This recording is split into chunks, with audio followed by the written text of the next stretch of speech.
G'day fixers and welcome to the most honest workbench on YouTube. What? No, I actually mean it this time. This is going to be a build video like it is 2021. I'm talking bits to camera, I'm talking tips, and of course highlighting every single almost mistake that I made making this workbench, because that's the video I intended to make last time, which ended up with a joke intro, which ended up going for 19.5 minutes, which became a full-length feature schmozzle. A bit over 2 years ago, I made this temporary rolling workbench for my SawStop CTS, which you should still buy from Carbotech, links below. And now it is finally time to give it its forever-ish home. We will be working exclusively with bed slats and other reclaimed bits of material. So settle in, it's a long one, made for those who say, I miss the old James, and why can't we just have more build videos? To the 12 of you who end up watching this, I say thank you. Let us begin. Out of the 8 bed slats, 4 of them are reasonable, and 4 of them are terrible. So we'll use these ones for the legs. These ones can get cut down, and that actually helps you eliminate most of the twists that you're going to find in them, because just do them over shorter areas. You can plane off the edges if you need to. Bedside furniture, never going to be perfectly square or straight, but they're long enough to get our biggest bits, which are about 890 for the tall legs. So as you saw in the SketchUp plans, this is going to be a mobile cart primarily for the CTS, with a wing on the side for support, which will become a router table, but I promise you that will be a separate video entirely. Today we just want to get this thing built and fitting underneath that existing clamping bench, which was the whole plan when I designed it many years ago, and is finally coming to fruition. Just like the clamping bench, this one is going to be made of all reclaimed materials, and I'm going to try to not be terribly fussy about it. However, I do now have 3 years more experience, so there's going to be a few things which hopefully will show you how I've progressed as a woodworker, and a lot less of how I've progressed as a YouTuber, as we're going to keep this thing old school. So these are the critical piece for the width, because they are 100% the width of the new bench, which means that's a perfect fit. I shouldn't have any issues. Yep, all the way front to back. And down. Not saying that my work isn't square, but it's good to check that the bench will fit in all dimensions. This is easily the most complicated workshop project that I have tackled in a number of years, and it took several weeks in between dad life to get done, but at its heart it is still very much in the Fixit fingers style. We are primarily going to be using the Mitre saw, we are going to be using the world's greatest joint, the half lap, and of course my favourite joinery technique, pocket holes. This will ensure not only that it goes together relatively easily, but that it matches the theme of all the other stuff in the Fixit Fingers workshop. I have learned quite a bit over the years though, and one of them is how to straighten up these rather twisted boards using a block plane to take off the corners, which will assist in them fitting a little bit later on down the track. And I still use all the scraps. Right, time to start the joinery. It's going to be a combination of pocket holes for the braces and half laps where strength is needed. And most of these are 90, so I'm going to have to be cut 45s. I'm going to do it with trenching like I did with the hectic half lap Mitre saw bench here. And the way to set a accurate depth using the stop guide on there, that stopped, is pretty difficult on a Mitre saw. So instead of mucking around doing test cuts up and down, find yourself a piece of timber that is 45mm, or half of my 90. Put that down, kiss it up, and set the depth stop.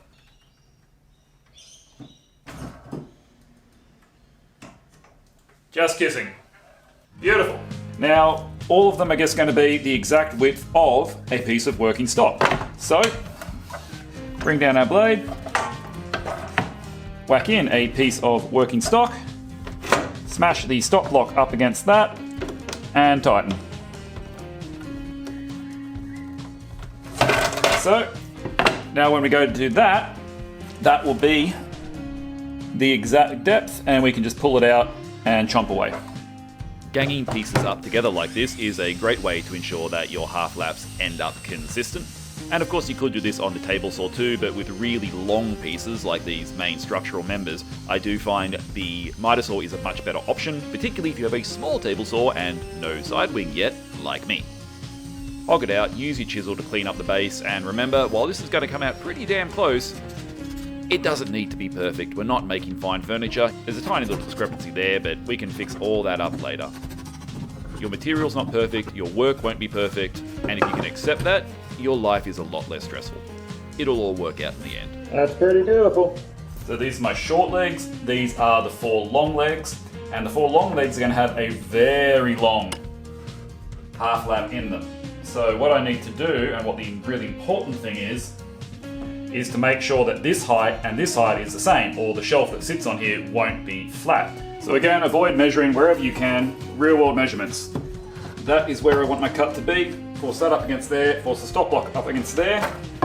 So now when I butt this up, you can see there's our mark and it will line up perfectly with that. That's what we're going to get rid of, but I only need to make the one cut, so I can do the 4 legs just straight on there. Don't measure when you don't have to.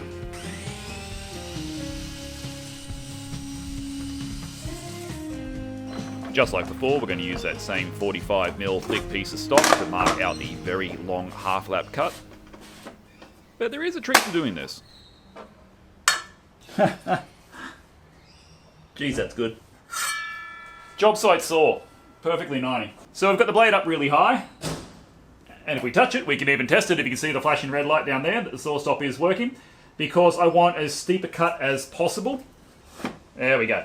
So that's what the cut that we want to make, and we want the blade coming down as high as possible. Now that's not going to be really great. We're going to have to finish this off with the saw, but I also need to make a mark on here of where the cut's going to stop so that I don't go too far in. Not the end of the world if I do, but I don't actually want to detach the off cut. We're going to stop the blade and retract. So how we're going to work out where we need to stop, that's going to be the deepest point of my cut, and I'm going to line that gap up with that tooth, and then I'll clamp a stop down at the end here so I know where to turn everything off.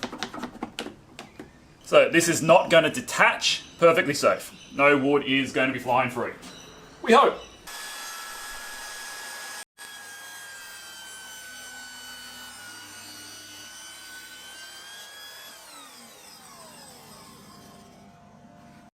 Ah, bugger. I ran that piece upside down. I shouldn't have flipped it. Now that is 40 and the waist is 45, whereas I want this bit to be a true 45. I'll figure out how I do that. I may just have to remake this one leg. I even marked my ace there. That has to be the side up. That should have cut there. Yes, that's how it should look. Ah well. That's why we would work. Try again. Nothing is irreparable, and I will get a little cheeky fix to that last cut problem, which again for workshop furniture is perfectly fine. There we go. 45 on the correct side of the leg. Rip cut side on the Japanese pull saw.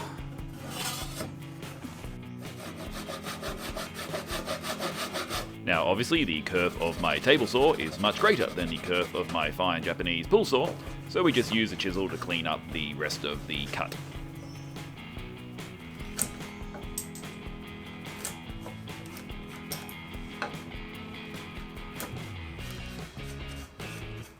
That's pretty bloody easy. Now the real test, how did we go? This is the short leg. This is the long one we just cut. I want them to be exactly the same height.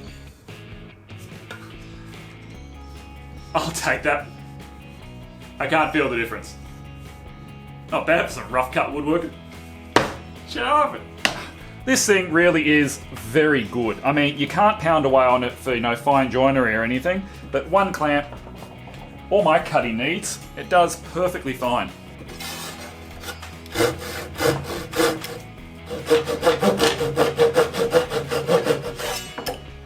The last tricky half lap I have needs to be in the middle of the longest mid stretcher, and again, put that away, don't need it. Here's my cut, and these are the braces that are going to sit in between it.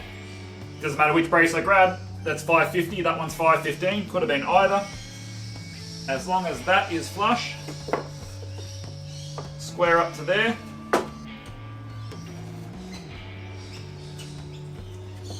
And that is one side of the mortise. The other side will be the thickness of my material. Or so you'd think. Just remember, we're not using milled timber here, we're using bed slats, and James at this point completely forgot they're not exactly regular. Not quite. A little bit more evenly off both sides.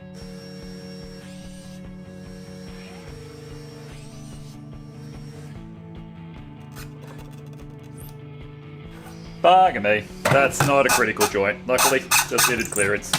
So I'm one leg down as it's still drying the clamps for the repair, but I think I can do a dry fit. Let's check it out.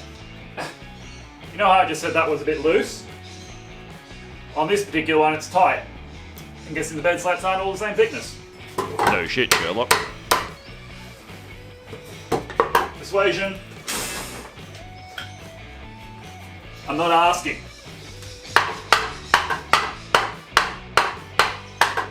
Oh yeah.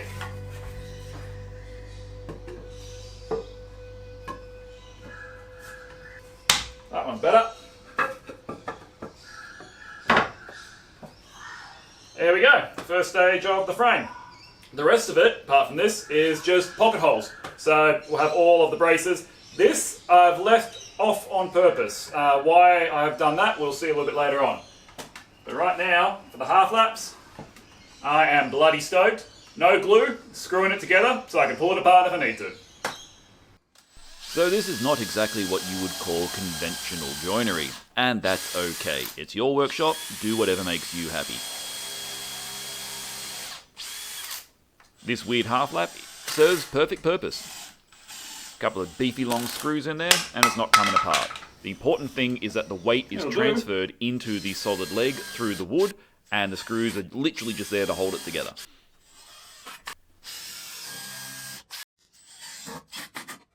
You know what?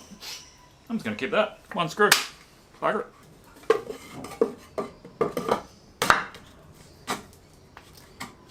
Pocket holes.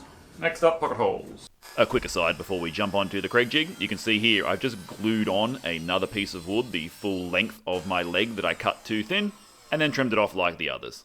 Easy! I still really love this clamping bench. It gets used, obviously, with every project. And for the processes that I do in the workshop, it has been basically perfect. I'm hoping the new bench gets just as much utility. I think it will. It is funny that in some ways I've come quite a decent distance as a woodworker, and in others, it's exactly the same. I cut pocket holes on some of my first projects. I still cut pocket holes today. Could I do it better? Probably. Do I need to? Definitely not. Is this quick and easy? Yes, it is. Don't let people tell you how to do woodworking their way.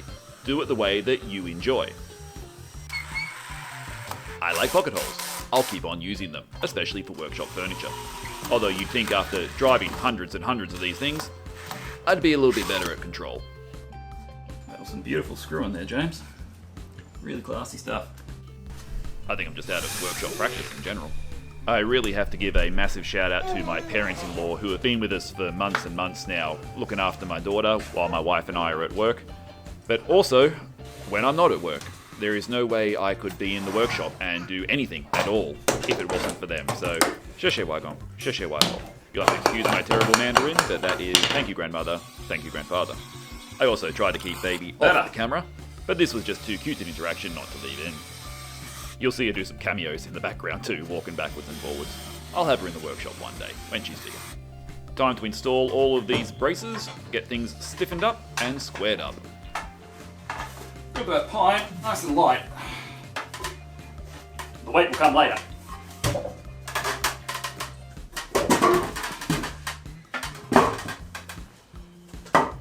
There we go.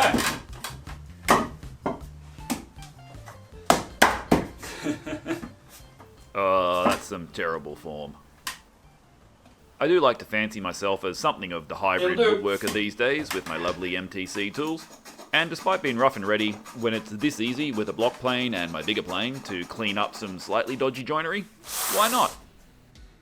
Now this is a sponsored spot as I was sent out these R7 smart casters from Bennington Manufacturing in the US of A.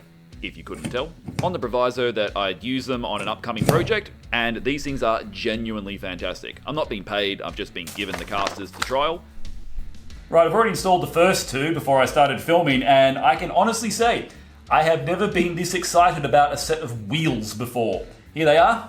The R7 Smart Caster. They also come in the R8, which I think just takes a little bit more weight. These hold around 300 kilos, 700 pounds for a set, and the R8 takes, I think, 800 pounds, however much that works out, maybe 400 kgs, somewhere around there. A lot more than what this bench is going to be asked to do. The installation was so easy, and the result was very fun. Let's take a look. And it's almost like I designed it this way. The reason the legs are going in this orientation instead of perhaps the more traditional other way around is that that caster plus that 35mm is pretty much exactly 90, or the width of my little go on here. And the reason I'm installing the wheels first is because I want this piece to be just above the height of the wheel, not only so it can move smoothly, but so I can then put a sheet on top of this and create all the understorage here. There is method to the madness. And hopefully they will be available in Australia soon. I'll keep you posted. At the moment, the postage is a little bit restrictive, so watch this space. If you're in the US, grab them, go for it straight away. They are brilliant things. Let's take a look. And remove this bit. A shot. Right, you ready for the party trick? You can lift it with your head. I've still got one leg to go. I'll do that one and then we'll give it a proper spin. I think it's always a bit of sign of quality. And they give you spare screws. I thought I missed two, but no, they're just free bonuses. They're really nice screws too. Everything about these is so well machined.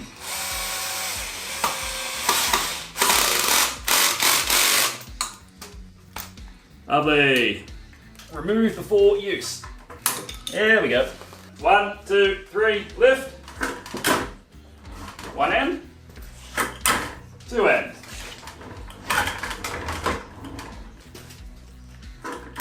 One end. Two end. Now there is one trick. You want to make sure you are getting the sets of wheels lifted at the same time. Otherwise, if they go off kilter, it gets a little bit funny. But that is sitting sturdy, and I haven't even put in these lower braces yet. So I think these wheels are going to benefit even more when I get a bit more weight on the bench. It's really light at the moment, but you know, look at the operation of these compared to these. Now these are Rockler. These are a reasonably good quality brand, and they work well. It's just, you got to do all of them independently. I often find I can't get this little thing down with my toes, so I've got to reach down anyway.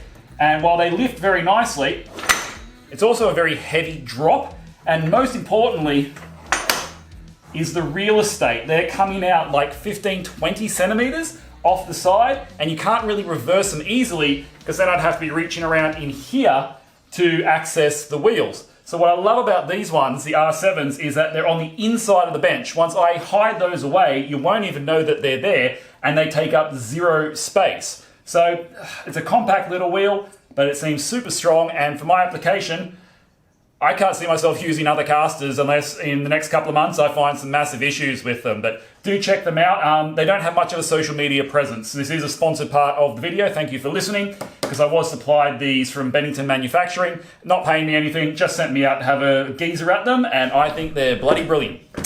Full marks. All right, let's go on with the build. Good thing is it's still light enough to get up on the old workbench, and it fits. Even better, by sheer and utter coincidence, when I position these correctly, I can still get the screws in the pocket holes under here, so that's nice too. I haven't been doing as much making post-fatherhood as I've had other demands on my time, obviously. However, I'm valuing my time in the shed a lot more, and I'm enjoying my time when I do get it in the shed a lot more. One of those cases of just being really thankful for what you have, and when the clamp is exactly the right length for this task. Now people say, why do you build these workbenches? Why do you build all this stuff? What are you going to do with it? And my answer, unashamedly, is build more workbenches so I can build more stuff. This is why we are hobbyists and why we have fun. So I'm just getting my cross members a fraction above the casters. And then I can set the floor on top of that. You're meant to use your square as a hammer, right? Oh, you can hear my baby. Granddad's looking after her. I've got them for a few months yet.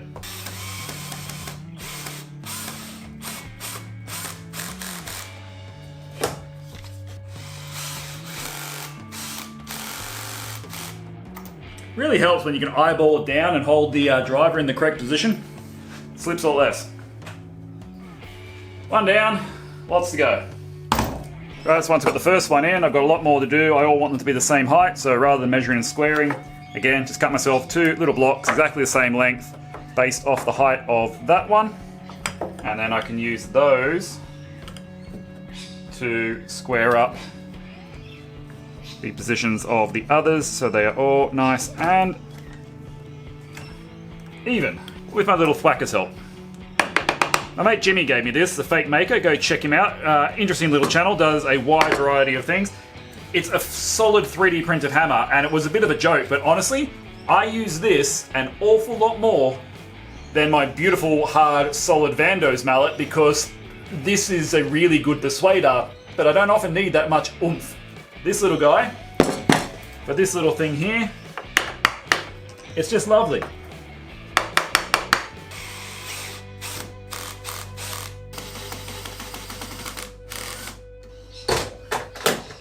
Slide in the high part of the shed. Which one next? This one. Getting heavier.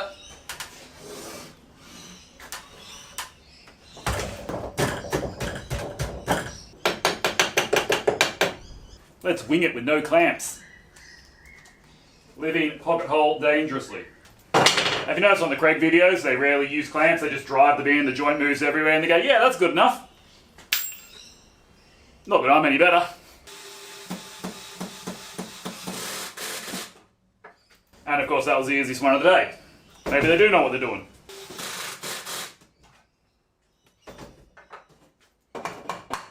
Oh, that's not great. That's why we use clamps. Okay, here's a very common working with bed slats problem. I've just put those 2 pocket holes in on that side, and they are perfect. They line up exactly on my little measured gap there. The trouble is, they've now forced a fairly decent gap. It's probably about 5-ish mil in there, about ½ an inch. And I don't want that. So what I've done is I've reversed my clamp into a spreader. And that is something I have to do quite often working with twisted bed slats. So we just close up that tiny gap there. Perfect. Now we drive it in, and that should help hold it a lot squarer. Oh, that one might want to clamp downwards too. Twist it as well. Have I said how much I love this bench?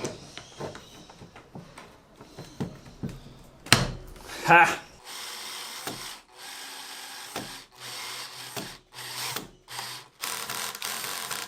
You see that close it back up? Just like a Kreg video.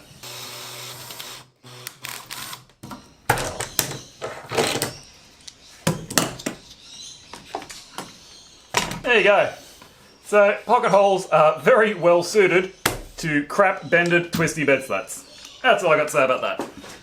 Alright, she's got a bit more weight in her now. So the cross brace is done. Much more sturdy.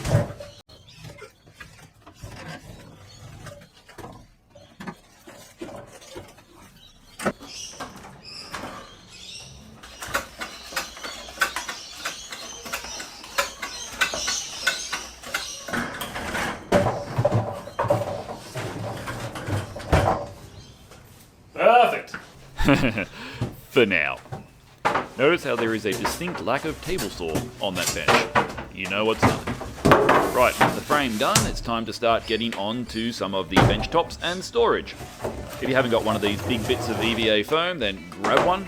It's fantastic for cutting up large sheets before you can get them down onto your table saw and other smaller, more precise tools. And then watch me not actually cut on the foam and just dangle it over the edge, because the offcuts were all quite small. Right, so this is totally curved on all 3 sides, so I'm going to lose some. I just got to make sure that from here here maintains my 1170 that I need. So we'll set that up. That's currently square. Let's see if we've got anything. Alright, so that's 1200 there. So that should be enough.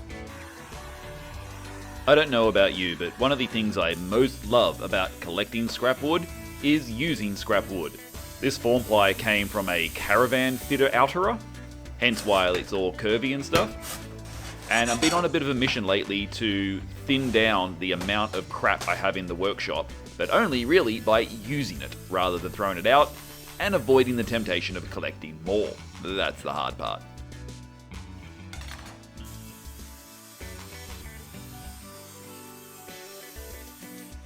You know, I tend to get a lot of complaints about this thing, the Accu-Cut. I've got a couple of videos on it where I go through how good value it is compared to the cost of a track saw and having an additional tool. And this is case in point. Those were 4 cuts where I want this to end up square, basically. Ideally, this would be an absolutely perfect rectangle. And there are people who will swear black and blue that with this tool, you cannot do that because it is out by 3mm or 1/8 of an inch. I don't even need anywhere near that accuracy, but let's take a look at this panel. This is a 3 or 4-year-old Accu-Cut. I've never changed the strips on it, so they're, you know, a little bit chewed up. Every time you use it, you do get a bit of blue stuff come off the side, and for me, it doesn't seem to bloody matter. The way I use it, it works. Let's take a peek. So the first thing we can do is just check the corners are actually square. I've been doing that as I went along, and that one looks good. And that one looks good, so they're parallel. You only need to check 3, because if that's parallel, then it's also great. The other thing, of course, is the old diagonals trick. Hook that over in the middle. That is 1345.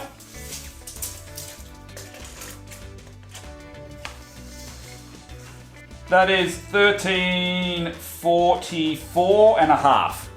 So I am 1/2 millimeter. What's that? 1mm is about a 16th, 1/32 of an inch out from total square around there. I think. My freedom units aren't the best. 1/2 millimeter. Over 4 cuts with an old tool used, you know, I checked it, but relatively hastily. More than good enough for backyard and probably more accurate than the accuracy I can get by measuring with a tape. It's a good tool. If you don't like it, just use a piece of plywood and be out by whatever you want to be out by, or cough up the money for a track saw and you will have a better time, but you will have then spent a whole lot more money and bought yourself an extra tool that you may not have space with. Did I mention we're making this thing because I don't have any space? Rant over. And now for the first time I actually got to use the laser for the reason that I accepted a laser. Making the pretty puzzle and the geocaching related project for myself was brilliant. I had so much fun with those as a laser project. But I don't intend to do a lot of those. Those were because I had contractual obligations to Xtool, who gave me the thing, to make lasery videos. What I want it for is this, knocking out really quick and easy templates that I can then follow with my router.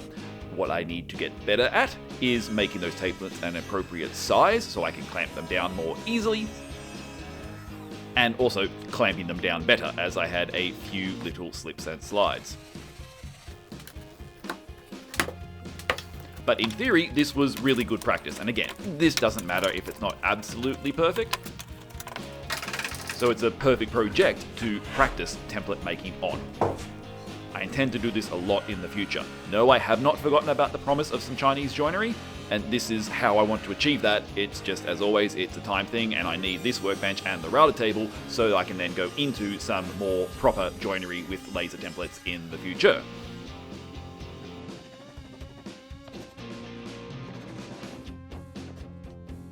But as you can see, proof of concept, except for right there, this works really nicely.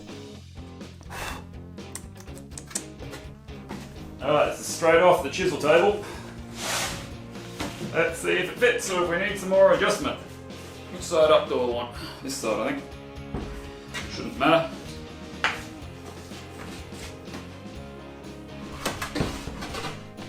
Promising. Ha ha! Ah, that was first go. So I had about a mil around there, and honestly, to except my little boo-boo with the router where the template slipped. That is pretty bloody good. So don't get cocky, folks. After my beautiful first place fit, I have now encountered a problem. You will notice that that is pretty much perfect. You can see that the old bench and the new bench are exactly the same height, so they will fit underneath, right? Yeah, wrong. Looking down. That is the raised height of the old bench. It is currently on its wheels. This one is not. It's in the floor. That's the raised height. When I did my SketchUp calculations, I used the actual height of the wheels in their closed position, which means now, in their raised position, I am out by basically the full length of this, 12 mil.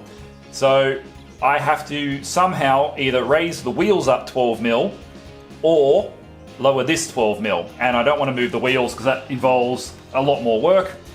So yeah, I got to figure out how I'm going to drop this 12 mil down in order to fit. Otherwise the SawStop, when it's on top, won't go underneath the bench. This is why we woodwork, problem solving. And this is where I was very grateful I had only just screwed things together, as I could take off the top base section, if that makes any sense, as a complete piece by removing the pocket holes, and then grabbed out the square cut. I still actually like this older model of the square cut rather than the newer one, and lopping off the appropriate distance to drop that whole floor down to the correct height. Adapt and overcome. Right, before we screw it back together, let's retest the height. Right, that's down. That's up. These are not mistakes. I joked about it in the last video, but these are just the simple realities of woodworking. They're not a mistake until you can't fix it. And the fun part of woodworking is finding out how to fix it. Fingers? Yeah. Much success. Excellent. Woodworking, problem solving, love it.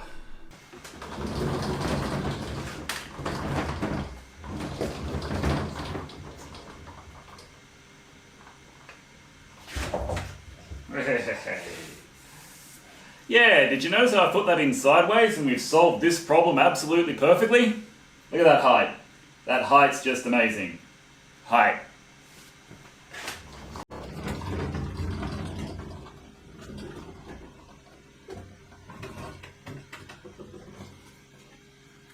Missed it by that much.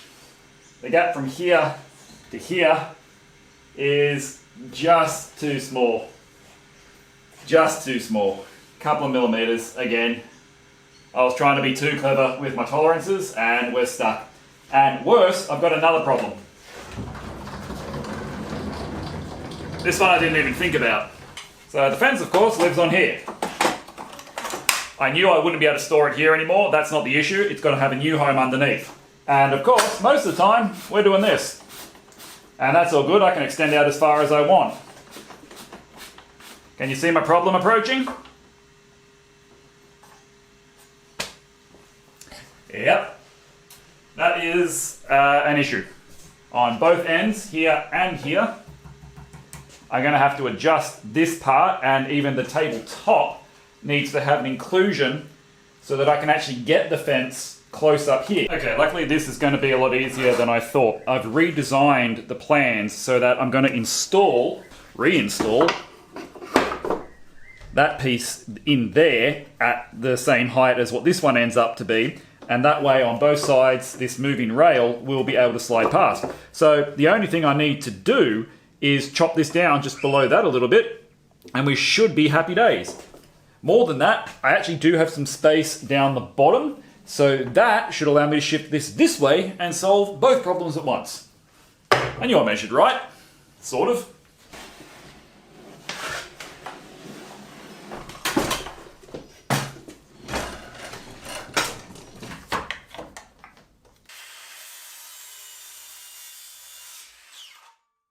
Okay, they're being hacked down, and now my fence will extend out as far as it needs to get to 0 and beyond. So that is the first problem solved.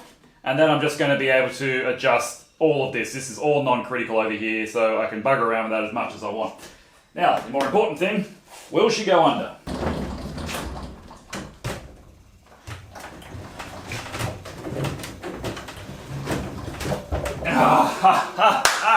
We have victory. It is in how it is supposed to be.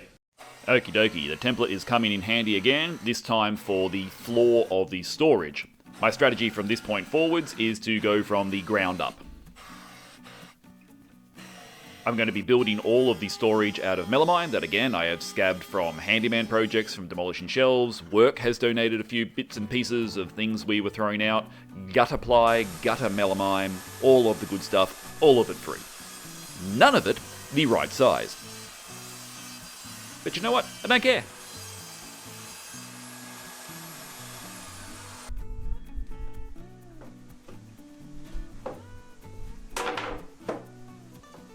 Alright, so my Frankenstein of melamine for the base is cut in, and there's a problem. These and these are from different things. This is 18, and this is 16. So there is a 2mm gap there. So I've just ripped off a 2mm thick strip, which we'll cut there-ish.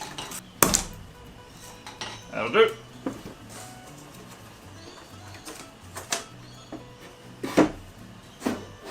I was really fussy, I'd put one on that side too, but I don't care. Oh, that needs a bit of a trim, but you get the picture, and we'll screw her in. So the reason I needed that gap to be eliminated is because I'm going to be sliding long things like my Kreg sawhorse and table saw fences across that join, and it was more important for me to have them even than have a tiny 2mm slope going back downhill. The other gaps, I don't care about. We'll adjust for those later.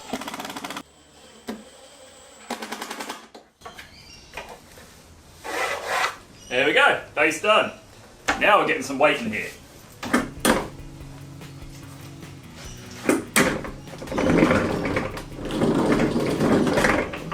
This project has been brilliant so far. I'm chewing through my scraps, but of course the more good ones you go through, the more crappier the ones that are left. Here's a little sneak peek at how I envisage the outfeed to eventually work. I'm going to try and get a system that I use that Kreg sawhorse and have a folding piece of plywood or something along those lines, which will sit on the actual workbench. But that's the problem for another day. Let's just get the actual bench finished. And to do that, I need to stitch some bits of melamine together because, again, I simply do not have pieces that are the right size. Luckily, with pocket holes, this is pretty easy. Cut off the strips a little bit oversized to increase the width of the panel, and then use real-world measurements once again, mark off the little bit I need to trim, and hallelujah, I have some 1.1 meter long side panels, which look ugly from the inside, but quite good from the outside.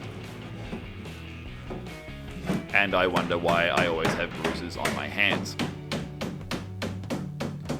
What I'm doing here is insetting them by the drawer face. I'm going to have 12mm drawer faces on this end of the storage and the deep storage at the other side.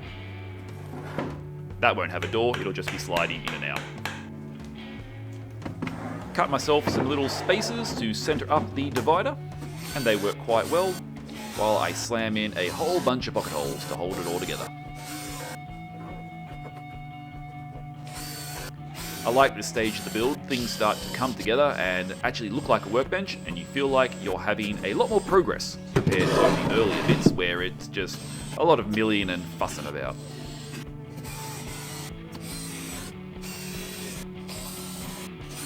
This probably wasn't entirely necessary, but I had the packing ply left over, so I decided to seal up these gaps, as well as having the workbench on top. Gave me an excuse to break out the nail gun, g'day Glenn, or a bit of hey presto, taka taka taka option.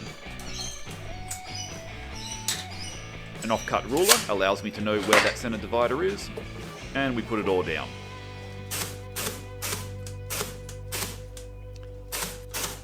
But fortunately, I remembered before I tacked down the second part that I still needed to put in the shelf pins, because otherwise this would have been a lot more painful. Fortunately, impact driver, nice tip here, allows you to get into these tight spaces.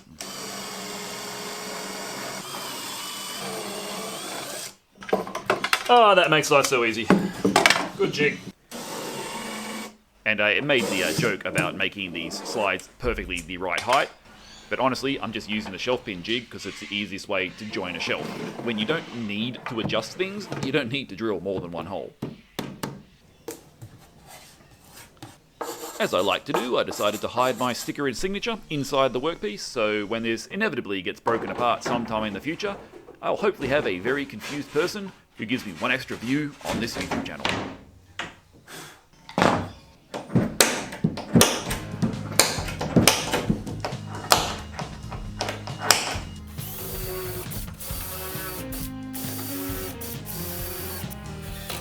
Right, time for Dana's favourite, drawers. Drawers are great for using up those thinner offcuts of your sheet goods that you didn't think you'd otherwise use.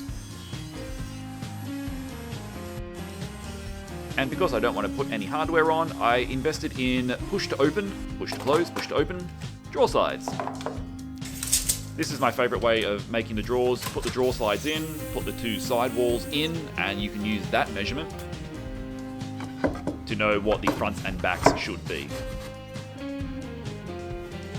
This was possibly not the best choice though.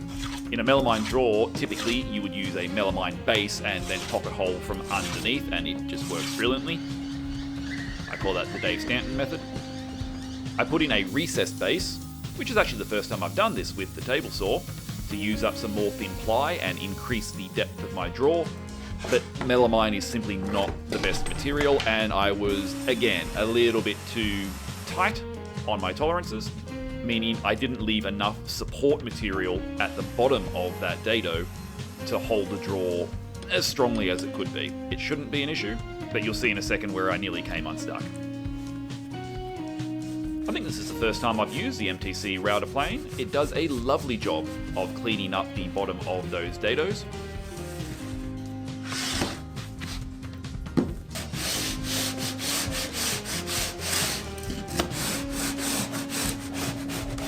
And a quick comparison left and right. You can see where I had to super glue back and increase the strength of the melamine lip.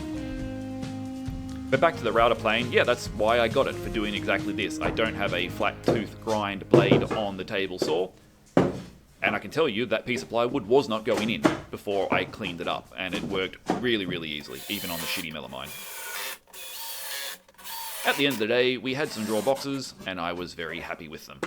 These are underneath the what will be router table, and they are going to be to hold, hopefully, a lot of the bits and pieces for that part of the functionality of the bench. Not the router bits. I have something special designed for those, and that'll come in the next video. I'll take that. So I got my drawers in. It's going to work out the top one first and the bottom one. So the height I want to mount the drawer slide runner is 210 to 215. About there. Again, with your drawer slides, easiest way, cut an offcut at that 210 to 215, whatever I worked it out to be, and that way they'll be even and work your way down. Something new to me is with these push-to-open drawers, you have to leave space at the back, and I was lucky I just had enough length to do that. Take the wins when you get them. Oh, and thank you Mr. Philip Douglas Shinbine for getting me onto these magnetic trays. $6 at Aldi, great buy. Keeps all your screws and bits in one place. Like them.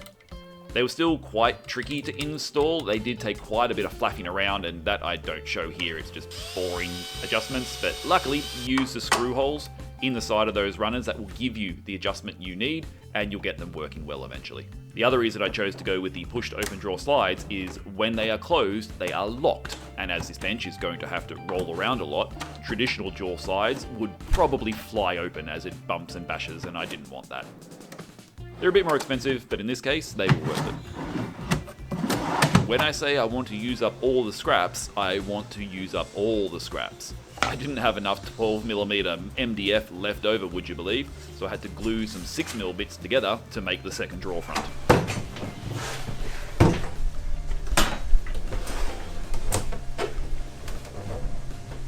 Now, having trimmed down those posts to the correct height, I can work out how thick I need my top to be, and that will set the height of the cross member, which is going to hold up that bench top. I was very fortunate to score this massively thick 25mm shelf from work, which of course was a little bit too small for what I wanted, but I decided to persevere and just stitch it together again. So this is why I've left these bits a bit long. I've now cut the half lap, which you didn't need to see, into the final top support. I know my height is going to be 25, I know my target height, and now I can cut this one down to be the exact height at 336mm, so that the table will sit a fraction below the bench of the table saw.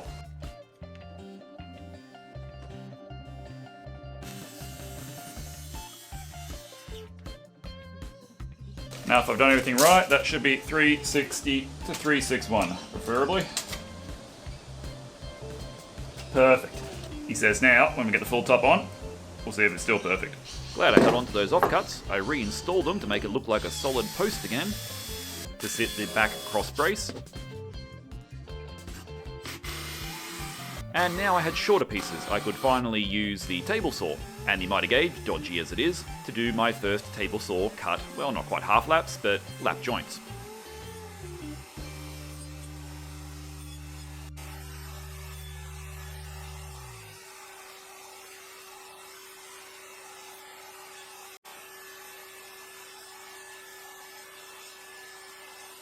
And I didn't at all cut some of the first cuts on the wrong side of the joint.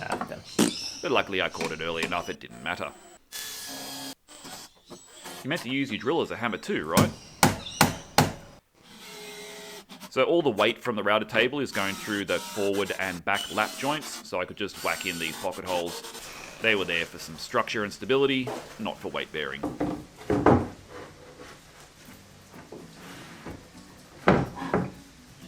Back corners of the router tabletop needed to be cut out to allow the table saw fence to slide cleanly. And while this looks like I did it first turn, not filmed here was some adjustments with the plane to get this a fraction of the V's dick just below the height of the table saw. In the meanwhile, my makeshift drawer front had glued up, and we could do the extremely messy champ for all the things to put some detailed edges on my drawer fronts, like everything else in the workshop, to tie it all together. I had completely forgotten that Carbotech actually sent me out this drawer front mounting system, and I was super keen to use it, except it doesn't work on inset drawer fronts.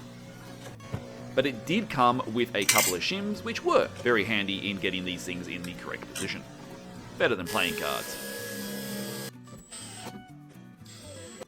Yeah, I'll save you the stresses, but in order to get those sitting flush, it did take even more adjustments on the push to close drawers.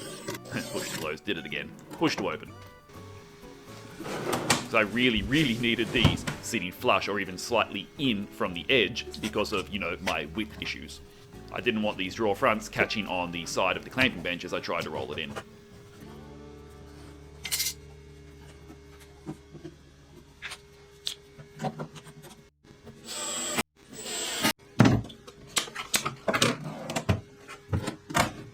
My favourite stop-loss bags have kept my undercoats and workshop blue.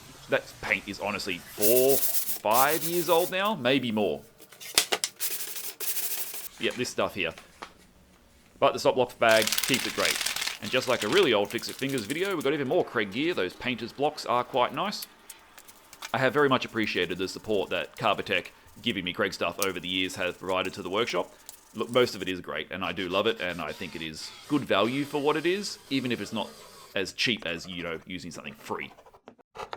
And finally, of course, it still wouldn't fit after multiple tests, and so I had to break out the planer and remove some material to allow the tabletop of the saw just to get that bit closer to the router table and slide under the clamping bench easily.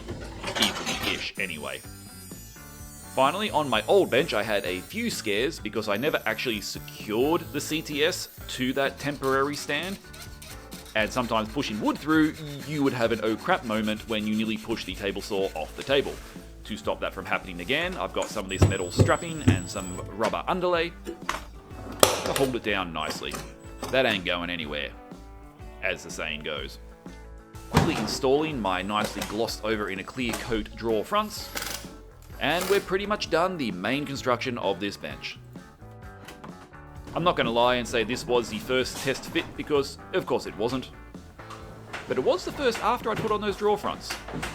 And I was chuffed. Absolutely chuffed that that worked.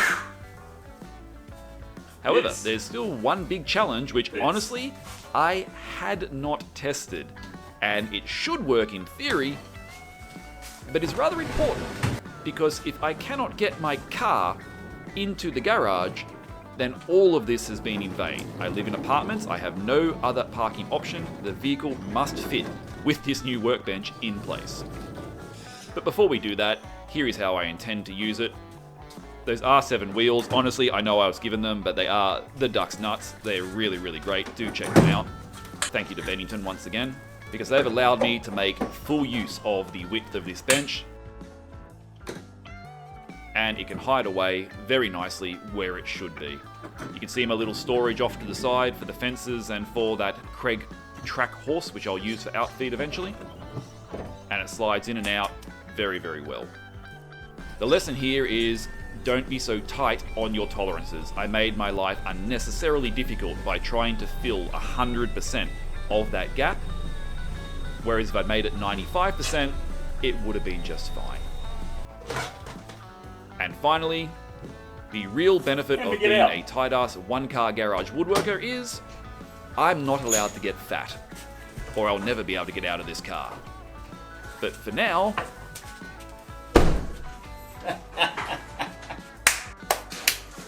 victory!